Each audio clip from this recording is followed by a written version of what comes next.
রাজ্য সরকারগুলি সাশ্রয়ী মূল্যের চিকিৎসা পরিকাঠামো নিশ্চিত করতে ব্যর্থ হয়েছে জানালো সুপ্রিম কোর্ট। আদালতের কথায় বিভিন্ন রাজ্যের আর্থিকভাবে পিছিয়ে থাকা অংশের মানুষের জন্য সহায়ক মূল্যের ওষুধ, বিশেষত প্রয়োজনীয় ওষুধের ক্ষেত্রে রাজ্যগুলি কোনো বিশেষ ব্যবস্থা করতে পারেনি।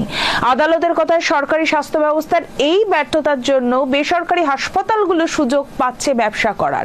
হাসপাতালগুলি রোগীদের এবং তাদের পরিবারগুলিকে অভ্যন্তরীণ ফার্মেসি থেকে ওষুধ, ইমপ্ল্যান্ট এবং অন্যান্য চিকিৎসা সামগ্রী কিনতে বাধ্য করছে, যা তাদের ওপর খরচের বোঝা চাপিয়ে দিচ্ছে। পিআইএল নিয়ম অনুযায়ী বেসরকারি হাসপাতালগুলো রোগী পরিবারকে বাধ্য করতে পারে না তাদের থেকে ওষুধ এবং অন্যান্য চিকিৎসা সামগ্রী কেনার জন্য।